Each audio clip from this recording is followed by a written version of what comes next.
नमस्कार, बनवून खाऊ मस्त राहू. स्वागत आहे आजच्या व्हिडिओमध्ये. चॅनलवर नवीन असाल तर सबस्क्राईब करायला अजिबात विसरू नका.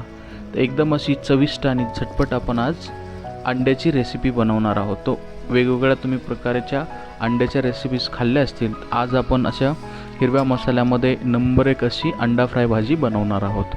तर चला आता बनवूया आपण. तर आपण बनवण्यासाठी मस्त असे अंडे शिजवण्यासाठी पाणी ठेवलेलं आहे गरम. तर गरम पाण्यामध्ये अंडे शिजू घातलेले आहेत. अंडे शिजेपर्यंत आपण कांदा आहे, खोबरं आहे, लसूण आहे, अद्रक घेतलेली आहे, हिरवी मिरची घेतलेली आहे. हे व्यवस्थित असं कापून घेऊया. तर हे सर्व कोथिंबीर सोडता आपण फ्राय करून चांगल्या प्रकारे ते मिक्सरमधून त्याला काढून घेऊया. आपला मसाला तयार होईल. चांगल्या प्रकारे असं आपण मिक्सरमध्ये त्याची ग्रेव्ही बनवून घेऊया. तसं आपण मिक्सरमधून काढून ते एकदम व्यवस्थित घेतलेलं आहे.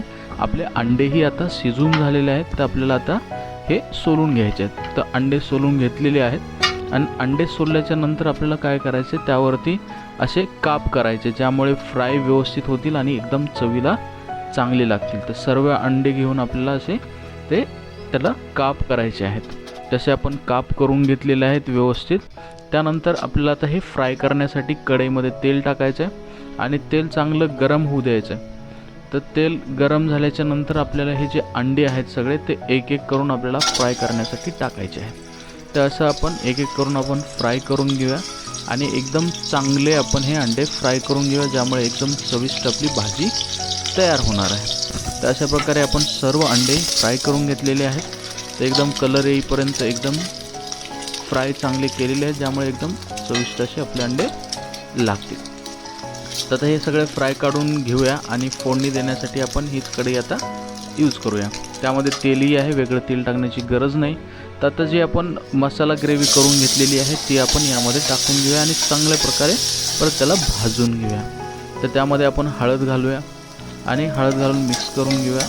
त्यानंतर आपण थोडंसं त्यामध्ये धना पावडरही टाकून घेऊया, मिक्स करून घेऊया व्यवस्थित धना पावडर टाकून आणि ह्याला चांगलं भाजून देऊया. अशा प्रकारे आपल्याला व्यवस्थित भाजून द्यायचं आहे. सर्व आपण तिखटही टाकलेलं आहे. तर यामध्ये थोडंसं पाणी टाकून आपण चांगली ग्रेव्ही मिक्स करूया आणि चांगली शिजवून घेऊया. तर आपल्याला थोडंसं जर पातळ बनवायची असेल तर अशा प्रकारे थोडंसं पाणी टाकून घेऊया आणि त्यामध्ये आपण फ्राय केलेले हे अंडे जे आहेत ते टाकून घेऊया आणि वरतून थोडीशी कोथिंबीर आणि चवीपुरतं मीठही घालून घेऊया. अशा प्रकारे नंबर 1 अशी अंडा फ्राय आपली भाजी तयार झालेली आहे. ही भाजी आपण जेवणामध्ये घेऊ शकतो, टिफिनसाठी घेऊन जाऊ शकतो आणि एकदम चविष्ट आणि एकदम वेगळी अशी ही रेसिपी आज आपण बनवलेली आहे. तुम्ही ही बनवून खा, कशी लागली सांगा आणि एकदम वेगवेगळ्या प्रकारच्या अशाच रेसिपीसाठी तुम्ही कमेंट करून सांगा आणि शेअर करा आणि तुम्ही ही कशी लागली ही भाजी बनवून खाऊन सांगा. अशा प्रकारे नंबर 1 आपण चपातीसोबत भाकरीसोबत खाऊ शकतो. लाईक करा, कमेंट करा, सबस्क्राईब करा, शेअर करा आणि थँक्स फॉर वॉचिंग.